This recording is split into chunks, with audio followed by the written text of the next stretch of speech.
So what TMNT stuff have you seen? What's your familiarity? Of course, I had the toys. I saw them. I showed them to you. Yeah, you had Genghis Frog. I had. We'll talk about the great Genghis Frog in a bit. Yeah. I love the '80s cartoon. I generally do. I think it's.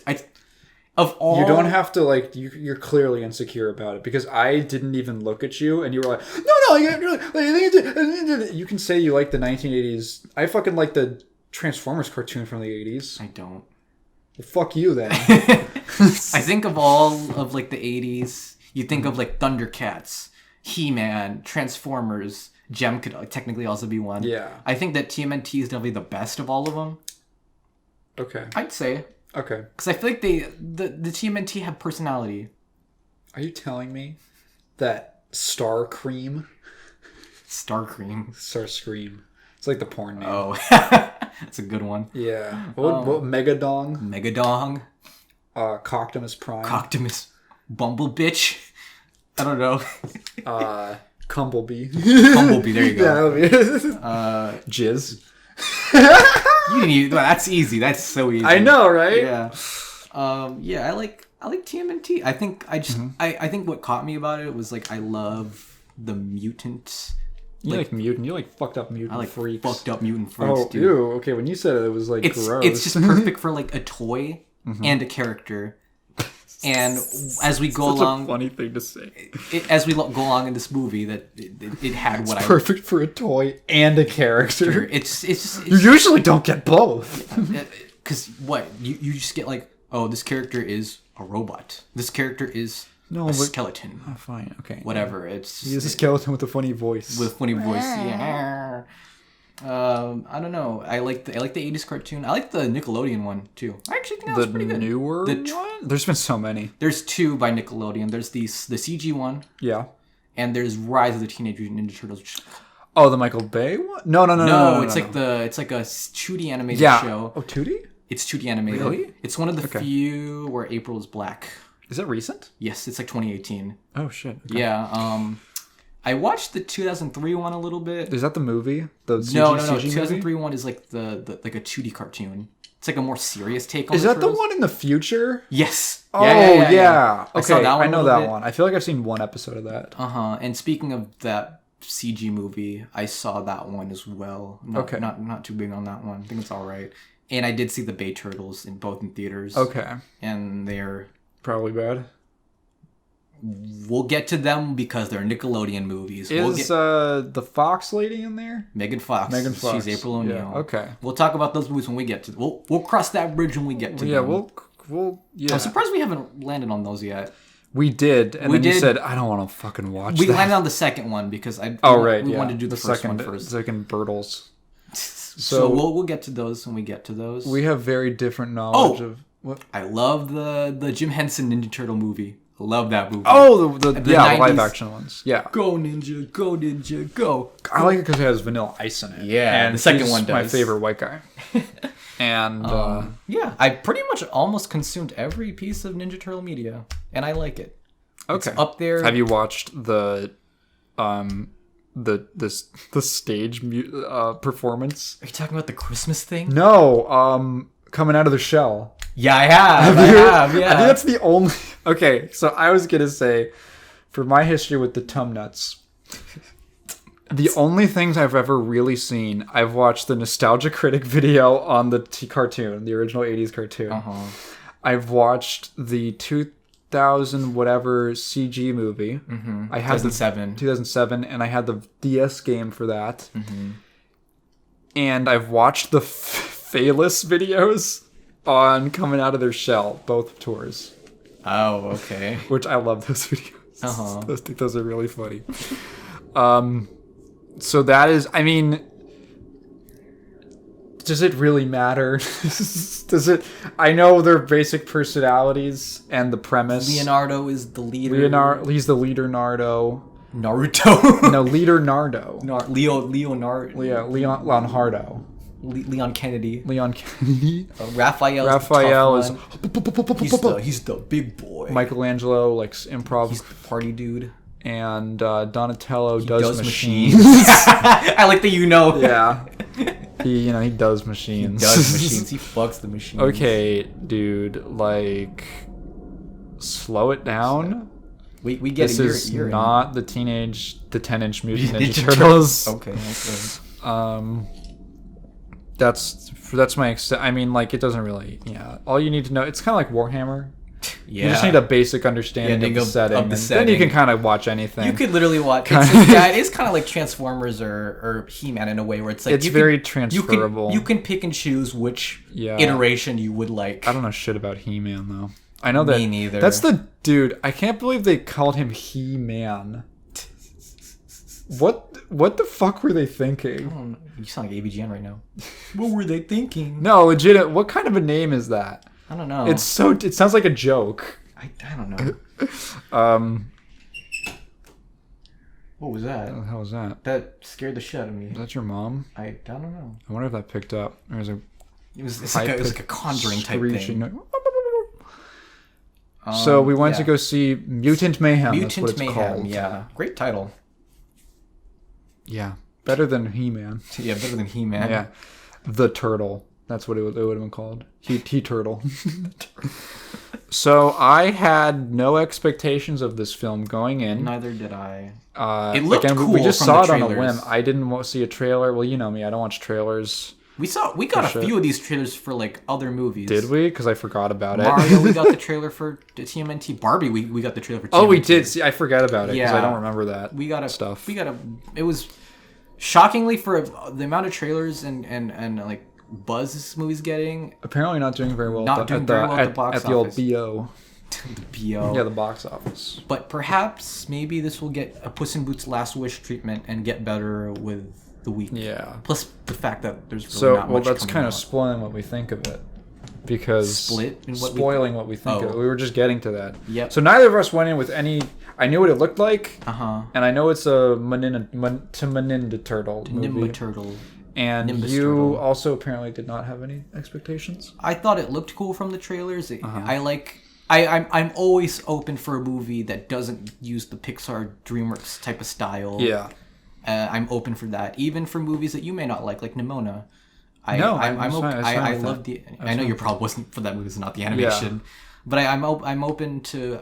I love this era of Spider-Verse animation of like what it's done to the medium of like film. No, I was thinking about that too. Watching this, I'm like, wow, I don't know if this could have been made 10 and years looked ago. like this before Spider-Verse. Yeah, or the Peanuts movie. That's another one. That's true. Yeah. Yeah. So going in, I was like, okay, so maybe this will be like the Spider-Verse equivalent for the TMNT, and yeah, it kind of is. It's almost pretty. I'd almost say it's barely almost just as good as the original Spider-Verse. Yeah, both movies. I'm like pretty happy with how this turned out. Honestly, it exceeded my expectations. Yeah. So this is in that category of. It didn't really hit for me personally, but I think it was a really good movie. Is this like Puss in Boots, I guess? Unless that one hit you more. Sorta. Well, okay. Well, you know when I talk about Taigen movies? Yeah, I remember that. I remember that. This is like, actually a lot like Spider-Verse. Really? Spider-Verse was not something that appealed specifically super to me. But I'm like, oh no, this is like all really good. It's just not going to be the thing that I'm like, I'm not going to be doing that over it. Although I could imagine like someone not being a big fan of the Turtles. This, absolutely. They would love this. Like a kid would really like this. Because I'd honestly argue this is the best Ninja Turtles movie. I've only seen the one. You've only seen the one, yeah. You think it's better than the live action ones? I know people like those a lot. I'd say it's like a tip-top better than the first 90s movie. Okay. Which is probably, I'd say like not counting this movie, like the best before this. Okay. This is a really good movie. I liked it a lot. Really good. Yeah. We should probably stop saying that and actually talk about why. Why the movie? We'll talk about what the movie. We'll talk about it from the beginning, man. Why not? Immediately, the thing I told you about this afterwards. Immediately, the thing that struck me was the visual style because it reminded me of Psychonauts. Yeah, you described it as like Psychonauts with like a bit of like this like scribbly effect to it. Yeah, sketchy. Like it's like it's like Miles Morales' sketchbook type beat. It's kind of like that. Okay, sure. It's like someone's like doodling on like There's a lot of little scratches and but also like shapes, yeah, and stuff drawn into things, and it's not just like here's shading. It's it's a little more like, I don't know, a little more stylized. There's a lot of. It's not like the Spider-Verse level of like, there's a bunch of text everywhere and stuff, but the art style itself, it's like a stylized comic, I guess. Yeah, sure. Everything's really lumpy.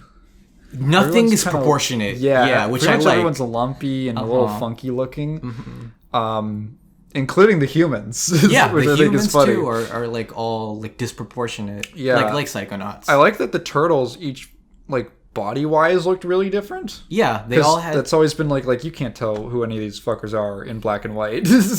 Yeah, kind which is a funny thing. But in this, it's like they had their body types also fit in with their personalities. Yeah, like especially like something like Raphael. Raphael's a big old brick, and Donatello's a little lanky, and Michelangelo's got a big ass head. He does, yeah, and he's like literally brighter. He's like a brighter shade of green than everyone. Which I think that the other turtle movies and media, he's always the brightest one. That makes sense. Literally, yeah. And Leo is.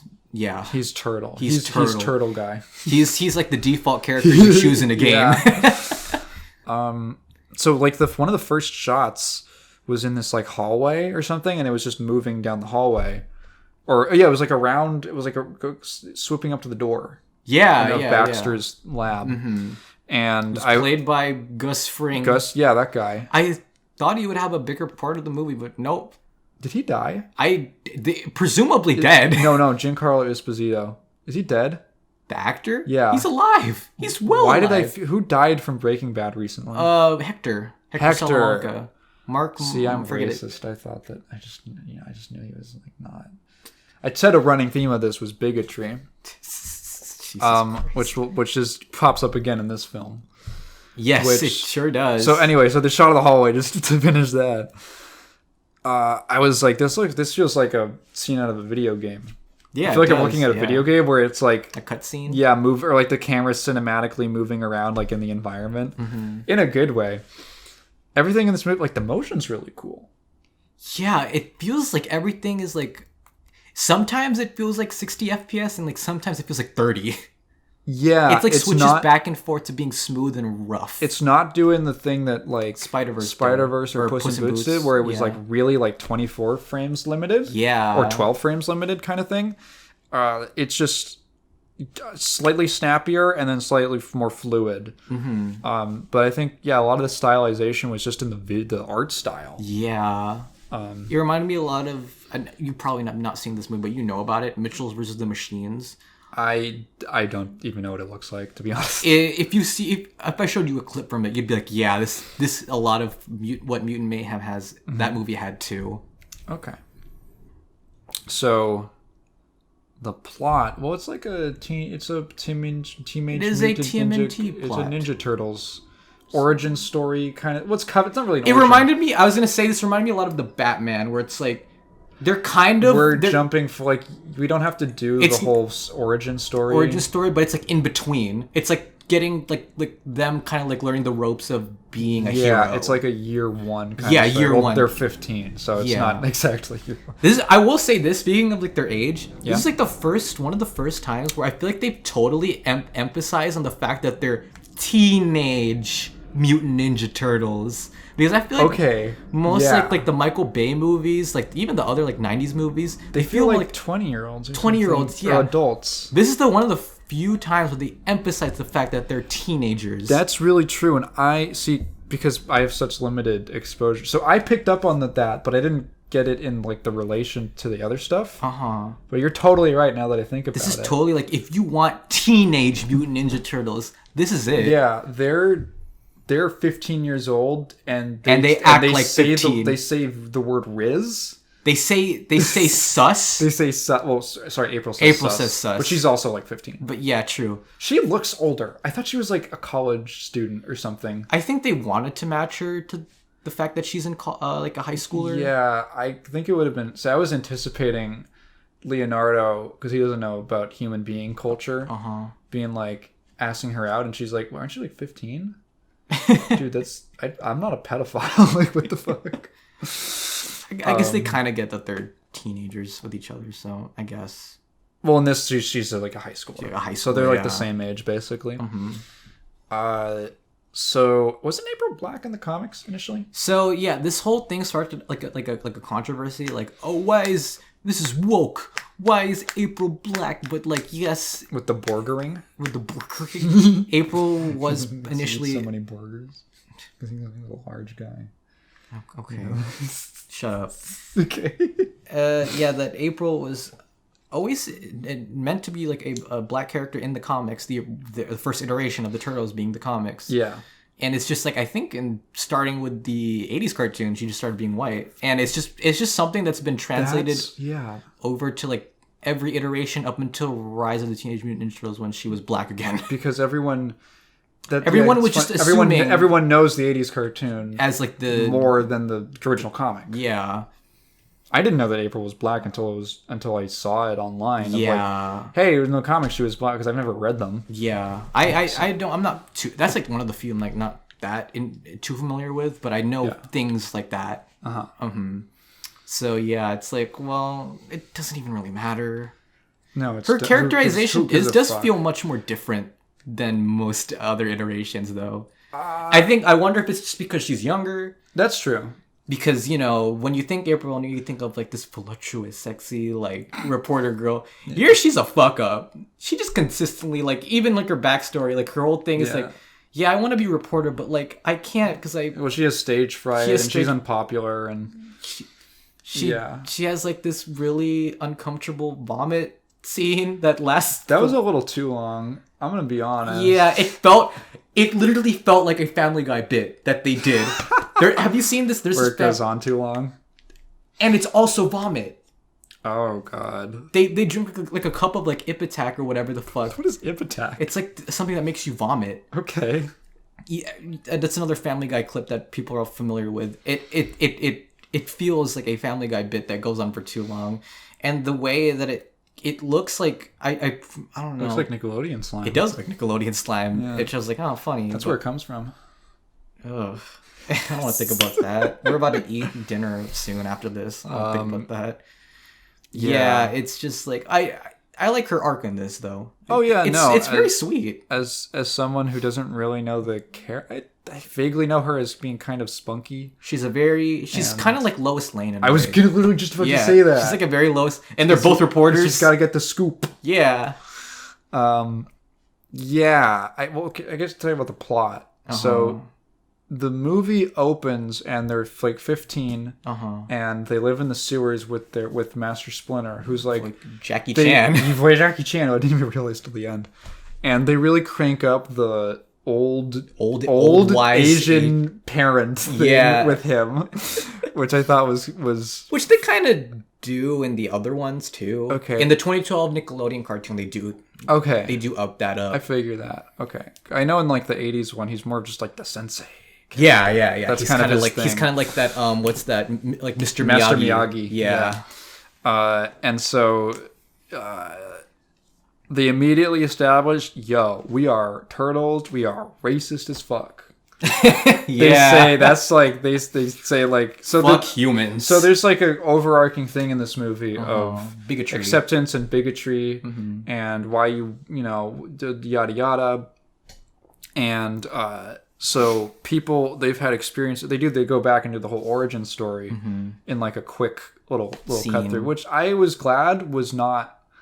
I don't know. I like how they handled it. I did too. It was very tasteful. This could have been really annoying and slow. Yeah, and it could have been forced, like hammered on the head. Like, yeah, we get it. Yeah. No, it was pretty fun. They did it in a very nuanced, almost kind of like heartfelt. Like I almost got like it was sweet. They were trying to drive in that he's their dad. Yeah, they wanted to be like, okay, you get the relationship between them, and you can see. I like the way that their relationship was actually written. It was because they don't really delve into the like the whole like parent-child relationship in like other.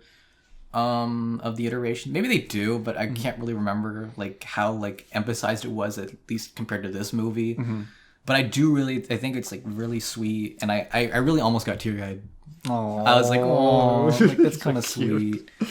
Because so it's like, okay, well, they obviously love their dad, and they respect him a lot, and they totally understand why he doesn't like human beings, because people throw shit at them because they're freaked out that there's a rat man. And I'm a rat man. I'm a rat. I ain't no snitch. Hey, that guy's in New York too. He literally is. Yes. It's funny. Yeah, there's I love the bit where Leonardo says, like, Leonardo tells him that they were out late, or that they went out. And they're like, dude, you ratted us out. And he's like, don't say that like that. Yeah, and they're like, hey. Whoa, sorry, Dad. Not only that. 2023, come on. Dad. That was pretty funny. That is pretty funny. It's like they get it totally, but there's like a little resentment. And they're like, okay, so they kind of start working around it. And then, I don't know. I really like the themes in this movie, actually. Yeah. I think it was decently subtle. I think it could have been better served if there was, like, if, like, America Ferrerica came on and had, like, a 2-minute monologue at the camera about how hard it is to be a turtle. And all the different... you are not going to let that scene go. Wow. Come on, bro. And all the are like, you know, you gotta be slow, but they want you to be fast. Okay. All right. I'm fucking with you. I know you're fucking with me, but I'm like, okay, yeah, we get it. Oh, you're pulling up the "is your boyfriend sexist" reaction to Barbie bingo things. Cha-ching. Oh man, damn it. Fuck. Anyways, yeah, I feel like it reminded me a lot of, funny enough, Puss in Boots, of like how that message of like death and like it felt very nuanced in that movie. Oh, yeah. Okay. And in the same way that I'm not saying that they were similar. I'm saying like the way they handled it was very similar in that like it's not beating you over the head with it. It's very subtle, and it's a very sweet, and in the same way that Puss in Boots did. It's a very sweet in the way that movie did it. No, I felt like genuine emotion for a fucking Ninja Turtles movie, which I was not expecting. Yeah, I just wish, Transformers did that shit too. Yeah. I just wish, more movies based on toys, like Barbie and this had actually taught something. Yeah, Transformers teaches you that it's it's okay to commit a war crime if you're a robot. Yeah. If you just shoot that guy in the fucking head. It seems crazy. Oh. You know the one I'm talking about? Yeah, I know the one you're talking about. Yeah. So the whole idea is there's other mutants. There's other mutants. They've been alone their whole lives, and they've been these outcasts from society. And then they find out that there's through a run-in with April. I really like that action scene. Where they're beating up the guys in the garage. Oh, when they just meet April? Yeah, like the first when they're getting the bike back. Okay. Yeah, I do like that scene. It's very, frenetic. It's very energetic. It's it was really fun. I know. I'm I love that scene. Yeah, it was... I like the choreography a lot. There's I think there's 4 people. There's 4 characters fighting. Like a whole group of... And they're all doing different stuff. And again, hey, props to the storyboard artists. Yeah. Because, very complicated scene. It felt very Edgar Wright-ish in that scene, the way that thing was choreographed. Yeah, it felt like Shaun of the Dead or Scott Pilgrim. Yeah, the way that thing was honestly staged or choreographed. Yeah. I totally forgot the way that I thought it was really funny. The way that they learned martial arts was through VHS instructional videos. Yeah, it reminded me of those things you would see in Best of the Worst. Yeah, exactly. Yeah, that kind of video. I thought that was so funny. Where it's a white guy teaching you kung fu. Yeah, I'm that's really funny. I like that with 80s hair and a mustache. Which that kind of Splinter also has. Yeah, I love that he has 80s afro. Yeah, an afro. That was great. So they're like, oh, well, if we, April, because she says they have this whole conversation. She's like, well, if you didn't save me, I probably would have thought you guys were creepy and monsters. But because you saved me, I realized that you were actually cool and chill like that. Yeah. And they're like, didn't know Blode was chill didn't like know that. Didn't know Blode was chill. Didn't know Turt was cool. Turt was So they're like, oh, what if we do that on like a mass scale and we do like a good heroic act? Then people will realize that we're like good guys and they'll like us. So that's how they start on their quest to uncover Superfly. Yeah. Who... voiced by Ice Cube. Ice Cube? Yeah. I could tell. I knew it was him when he said... It's someone. It's totally when someone. he said, 6 a.m. police knocking at my door. Was that an Ice Cube line? That's an Ice Cube lyric. I'm surprised he didn't just straight up to, man, I'm having a good day. Dude. Man, today was a good day. Dude, this is almost as good as a Friday. Yeah, so I know that there's other mutant animal guys in the cartoon and like other pieces of media, like Bebop and Rocksteady. I'm sure you're familiar with them. Yeah, those are the ones that I feel like are in everything, but I didn't. Yeah. So was Superfly ever like a significant character? Superfly, I will say, it's a great name. Yeah, it's a great name for a villain. Cool. He's made for this movie, believe it or not. Really? Yeah, he's a new character made for this movie. That's really crazy. Yeah. I totally thought, because doesn't Baxter turn into a fly? He does, yes. What is he called? As the Fly? Is he just the Fly? He's called Baxter Stockman. Oh, okay. He just keeps his name. Okay. Yeah, Superfly I learned is a character made for this movie. Does he become a villain, or is he Baxter Stockman? Yeah, he does become a villain. Yeah, but he's still just Baxter Stockman. He's just called Baxter Stockman. He never gets like a Superfly. Like, that's weird. Yeah, you would think that like, oh, maybe he's Superfly's he's a separate character. Really impressive, actually. Yeah, I totally thought that like this. You thought he was a character. I thought it was an existing character. All the other characters, however, his crew are all characters from the media. Yeah, from other pieces of media. I know Wingnut because they're in the fighting game from Tournament Edition or whatever. It's called. That's right. Yeah, Wingnut, Ray Fillet, who's voiced by fucking Post Malone. Yeah, really? Yeah. Just in case you know, like some of these mutants there's some crazy. Yeah, pull up the. I'm gonna pull up the cast. Yeah, pull up the cast because it's an impressive like cast of people that they got. TMNT mutant. Yeah, mutant. Oh my god, not mutant melee. Oh my god, if I just search up Mutant Mayhem, it'll pop up. There we go. This has a crazy cast. Yeah. At least for the mutants, it's like one win, huh? What did it win? What award did it win? Kids' Choice Award? I don't know. Heartland Film Fest in the Truly Moving Picture Award. The fuck? Sure. Okay. I don't know. Okay, fine. I love that category. Okay. Let's see. Okay. Maya Rudolph.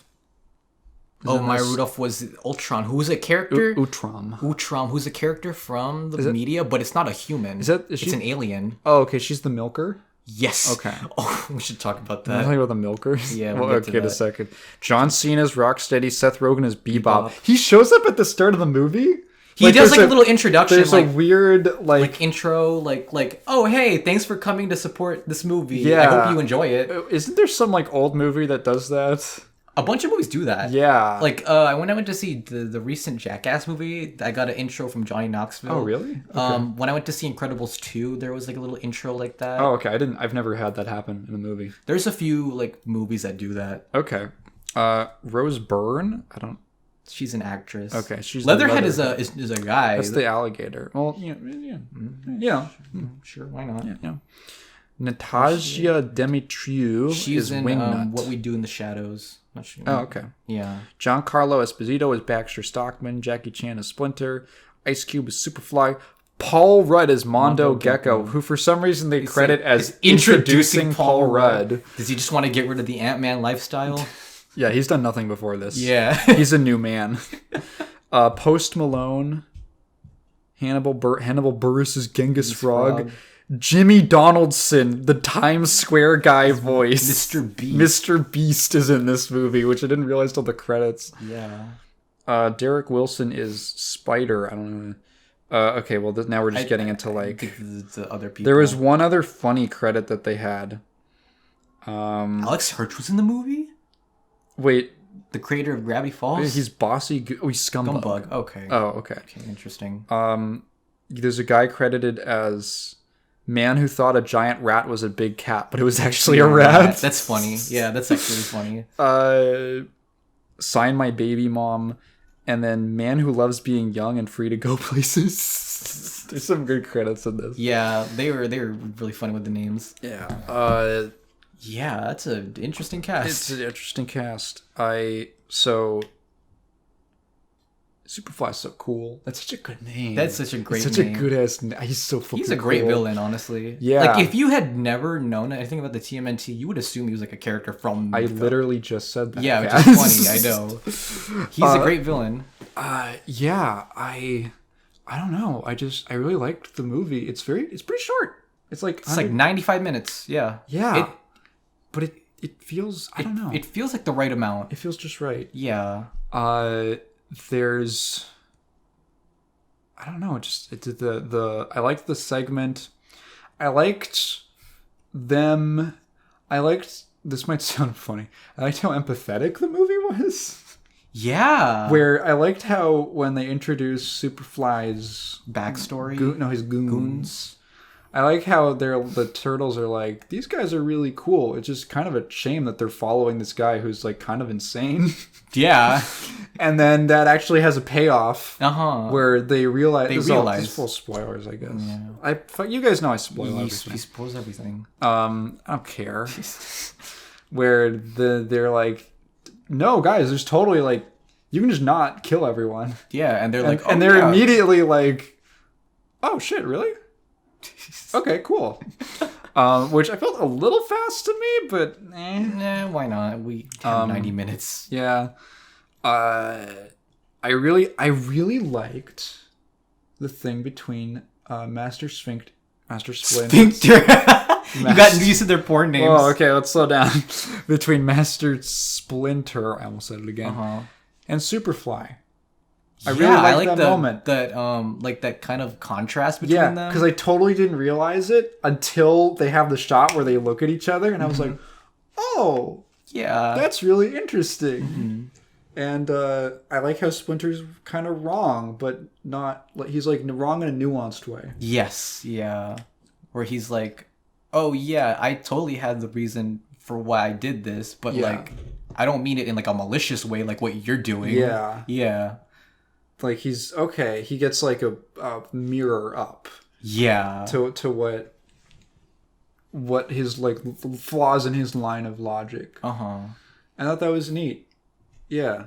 The whole climax of this movie was fun. It's a very fun climax. It reminded me a lot of Puss in Boots again. Like both of them having a giant. We got a big dude. Big dude. Yeah. I like how everyone kind of is used to their advantage. Everyone shows up. Everyone does a thing. Everyone does something at least. And I don't know. It's like everyone gets like exactly where they have to be. And it's sad. It's satisfying. It's a pretty satisfying movie. Yeah, I don't know. Like I genuinely can't think of anything that I really disliked about it. Though, so I was surprised. So this is a PG movie, right? Yes. I was a little surprised. The violence is like, it's like PG-ish. If your kid's not a pussy, you can handle it. Or if the parent's not a pussy, I should say. Yeah. The language was like a little harsher. They say piss off. They're pissed off. They say like, what the hell? A lot. It's a couple times. In places that I was like, I feel like that wasn't entirely necessary. Yeah. But it was like, it was fine. Like it didn't. I was more. It was one of those cases where I was thinking about like the kids in the theater with us, which there were mostly kids in the theater. I mean, it's not Barbie, but it's like it's not. No, it wasn't that. Like, whoa, okay, what is a kid gonna think of this? But it was like, okay, I wonder if the parent's not happy with that. Yeah, it's light. It's nothing bad. At least for me. Yeah. It's like, whatever. Just tell your... Don't say those words. yeah, just don't say it. Which brings me to a question that we were going to talk about. Well, how did you feel about the pop culture stuff and the slang in this movie? So, a lot of this movie I'm going to presume takes place in 2023. It's modern day. Modern day, at least. And a lot of the turtles do use a lot of slang. Like really modern day. Really straight up modern like day. Like slang that has not existed until this year. Yeah, like they say Riz they say sus. It really feels They talk about Avengers Endgame. They talk about Attack on Titan. They talk about Attack on Titan. Well, no, I'm saying like to date the film. It has to be at least after that. Yeah, at least after that. So after 2019. Yeah. And even I noticed in like when April O'Neil has like her like checkbook of questions, one of the questions is, "What do you think was the cause of COVID?" So really, yeah, I caught that. So clearly this movie, I guess, would take. It's like modern day. Yeah, it's modern like 2023. They do because no one's wearing masks. Yeah, no one's wearing masks. So I do think it's interesting to see a movie like it feels very jarring compared to like something that feels more timeless, like Spider-Verse. Yeah, where it does take place in modern day, but you don't feel it. Here, the turtles bring up like BTS, and they bring up anime, like current anime. Oh yeah, and they bring up like I don't know. I'm trying to think of like they essentially bring up stuff that like a 15-year-old would like at this time in their lives, and depending on who you are, it could be just like, oh well, that's part of their character. Others will see it as this feels really forced. I think for me at least, it felt like a in between where it's like, okay, it's a little annoying, it's whatever, but it's like that's a 15-year-old. It's about as annoying as a 15-year-old. It's about as annoying as a 15-year-old. So it's like, well, I can't get mad at that because it's accurate to what a 15-year-old would do at this time. It reminds me a lot of the only other legitimately the only other thing I can think of a piece of media that is kind of similar is part 9 of JoJo's. Really? So there's gonna be there's fucking barely anything spoiled. It's like chapter 6 so far, but part 9 takes place in 2023. It takes place right now. Okay. Compared to part 8, which was 2011, which is when that started running, and it just took 10 years to finish. So Jodio, the main JoJo, and like his sibling and their friend, like they talk like Zoomers. Jodio's like 15. He's like 15 or 16. He goes to high school, and he talks like a shithead Zoomer, and I think it's awesome. In the first page or two of the manga, they get pulled over by a cop, and Jodio, who's driving, says something like, Jodio's in the passenger seat and his brother's driving, and he says like, I think you were jamming out to Dua Lipa too hard. Oh, you showed me that. Yeah. And I was like, oh. And then the cop is like getting close to the window, and Dragona, the brother, says like, whoa, dude, they're antagonistic towards police because they're shithead criminal children. And he says like, hey, dude, back off. Like, what if you have COVID or something? And that like really struck me as like, whoa, isn't that weird? Yeah. Isn't that weird that like it's so weird the whole world was affected by something to the point and like there's been no acknowledgement of it in media? There's like that one Netflix movie you've heard, it's like a really controversial Netflix movie where it's like it takes place during the COVID era, and it's like a romance movie, like apocalyptic romance movie made by Michael Bay. What the fuck? Yeah, this is a thing. You can search it up. Michael Bay, like COVID movie where it's a really harmful message to be telling during the COVID-19. Michael Bay COVID movie. Oh wow, yeah, that's an autofill. Songbird, that's what it's called. Yeah. Immune to the COVID-23 virus. Dude, get the fuck out of here. A courier races against time to save the woman he loves from a quarantine camp.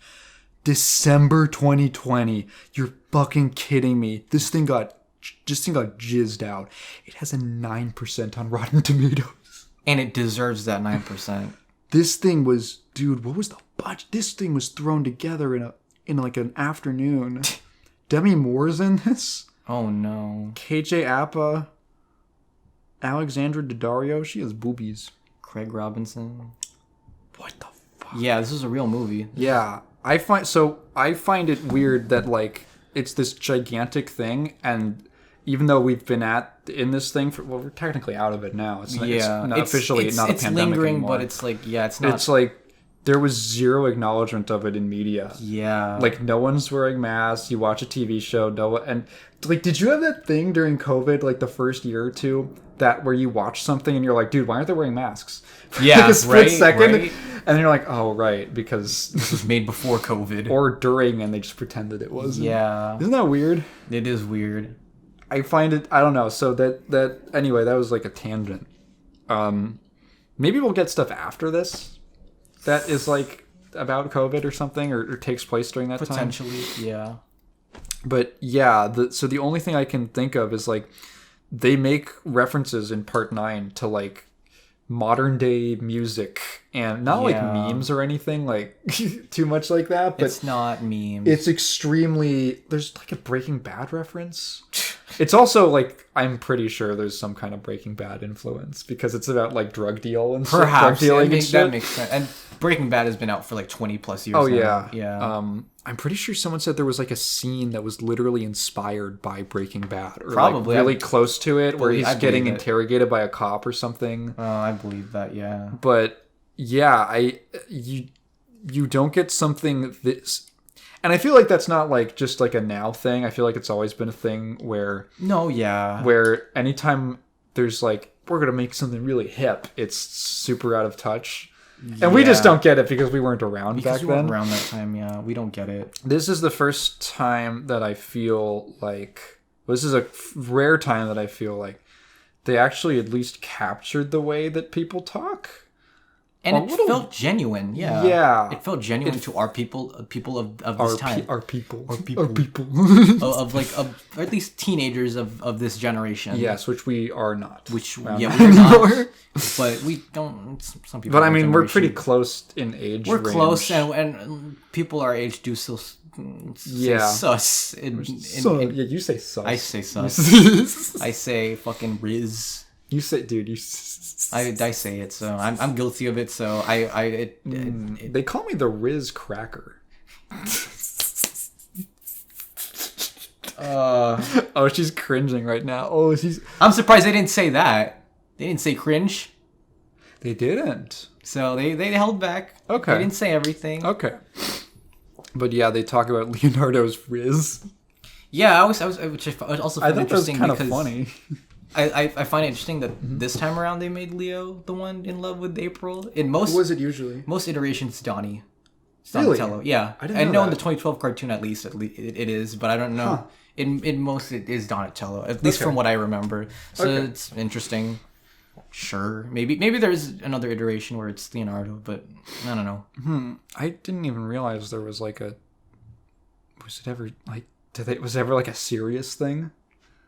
It was probably played up for laughs, but I don't remember. Because like Casey Jones is there to make it not like, you know. Who, by the way, is not in this movie. He's not here. I'm sure maybe they're aiming for a sequel. Would probably be in a sequel. I would guess. Because there is a sequel hook at the end of this. There is. With the spreader. Yeah, he does appear the in silhouette. In silhouette, yeah. So yeah, if you're ever wondering throughout this movie where Shredder, wait for Shredder and the jury players. You mean the Foot Clan? That's a good one. That's a good one. See, thank you. Yeah, don't know if I have anything else to say other than please check it out. I don't want this movie to bomb. Yeah, I was very pleasantly surprised at how much I liked it. Excuse me. Definitely one of the kids loved it. The kids were having a blast. Dude, there was a girl a couple seats next to you. No, down. And she was hot. She was literally hopping up and down. Really? She was hot. I think it was a girl. I couldn't really tell, but oh my god, that was so cute. At the scene at the end where they're clapping for the turtles, there was a little girl. It was the one next to us. She's like 6 or something, 5 or 6, and she. And her parents started clapping with. That's so cute. That's a family right there. So, I know. I'm like, this is a great. Yeah. Definitely one of the best Nickelodeon movies we've watched so far. Definitely on the better end. On the better end. Yeah, absolutely. Because we've been watching a lot of shit. Yeah, I was pleasantly surprised. What did you? So you think you agree? I think this is great. I could see this. Hey, Spider-Verse, the first Spider-Verse didn't make that much money at the box office, so that's true. They only made like what, 300 million? Huh, interesting. Yeah, so maybe this will be one of the a sleeper hit. Like, I could totally see this being, or like Puss in Boots. That movie didn't make as much on the first weekend, but maybe word of mouth will help this. I really hope this movie does well. That's all I want. No, I agree. Because I want more movies like this. Specifically animated movies. If I was a parent, I'd be like, oh, good. Yeah. I like that I like my kid to this. Mm-hmm. This was fun. I like that I found stuff funny. It felt like it wasn't like kid funny. Does that make sense to you? Like DreamWorks humor, I guess. Or like in Illumination, yeah. And then we're gonna have the jokes for the parents, kind of. There's no. This felt pretty like, oh, that's just a pretty funny joke. That's really funny, yeah. Yeah. Maybe stuff, honestly, that kids wouldn't get, like the VHS references or stuff that adults would get. Yeah, but just generally, like, I feel like a pretty all-ages film. Yeah. So all-ages that there was a fucking kid watching YouTube during the previews. Yeah, I will say this about... I've had like really bad audience luck recently with The Little Mermaid. Do they know about this? I don't think you ever told that story. There's a little tangent I have with theater audiences. When I went to see The Little Mermaid, the Halle Bailey remake, there was a family, like two like Twitter stands and their mom right next to me, who were just would not shut the fuck up during this entire movie. What were they saying? They're just saying like about the movie, or they're like saying like, oh my god, the Prince Eric is so hot. Oh my god, Halle Bailey's singing is so good. It's like, yeah, we know this. Shut the fuck up, please. And, oh, dude, when the Scuttlebutt song came on, they were singing along to it. I was cringing. Oh, dude, you were cringing? I was cringing. With Tom Clancy? And there was someone on my mom's side who had the flash on. He was on his phone the entire time. That's fucking hilarious. With this kid. I guess the parent just didn't give a fuck and just wanted to leave the kid to enjoy the movie. Did I? Yeah, so you continue. And I'm just thinking, I'm like, wow, the audiences fucking suck. This is the polar opposite, where we had people being noisy during the trailers and the previews. Yeah. But right as the movie started, everyone, it's like they paid attention. It's like when Olimar blows his whistle and like the Pikmin all are like paying attention. Yeah, it's like, wow, this is a well-behaved audience. They're like the antelopes when the they're like the lion steps on the twig. They're like, I'm like, this is how a movie audience should be. Yes, there's like one or two kids like talking, but it's like, oh, it was so like I can brush that off. Or the parent laughing at something and like, like and my mom was like laughing a few times, like she laughed pretty hard. No, she liked it. Yeah, she loved it. I had I had an experience at Oppenheimer. I don't know if I told you about it. No, you didn't. Dude, okay, so at Oppenheimer, we were in the theater, and during the movie, this old bat in front of me takes out her phone and starts looking at Wikipedia. Oh, you told me. The Wikipedia page for Robert J. Oppenheimer. Yeah. And I was like, what the... You're watching it. You're literally watching the Wikipedia article. What about that would be superior to the... It's the movie. And then I'm checking my email. I'm like, and like right in front of me, like to the side, right? So just the brightness full, beaming into my face. Oh my god, yeah. And I was like, dude, if I had popcorn, I would have fucking thrown it at her. I don't care. I would have glared at her, and I would look, bit. The men are talking. Oh god. So Teenage Mutant Mayhem, great movie about how interracial relationships are cool. There's two interracial relationships. There is. Between turtle and human woman, and rat and stink bug mutant. Yeah. Why not? Yeah, love wins. Love wins, guys. Love wins. I want you guys to take that as the message, is that even if you have stage fright, if you feel unconfident in yourself, if you feel like you're an outcast, you can also fuck a turtle. Yeah. Yeah. Yeah. Or a guy that plays hockey. What do you mean? Or Casey Jones has. Oh right, stick. Okay. Sure, well, not yet. Not yet. I'm yet. Sure. Not yet. Not yet. I'm sure we'll get fucking Treader. We'll get Casey Jones. We'll get Krang maybe. Yeah. Oh, Casey Jones. He's gonna be the new kid in school. And he's gonna be the romantic rival to Leonardo. Yeah, there you go. That's probably what it's gonna be. Yeah. I wouldn't be surprised. That's what you would have to do if you would even go down that road of making him like a romantic thing. I think that'd be like a very natural thing to do. Yeah, it would fit. Mm-hmm. Yeah, I think that's all we had to say. Yeah, mutant mayhem. Please support it. Gay men. Mutant gay men. Mutant gay men. Meeting gay men. Meeting gay men. Good. Go see it. Go take your kids to it because I know old people watch this program. And sure. Yeah. You want to call it a day there? I think that's it. Yeah. That's all we had to talk about today. Okay. Yeah.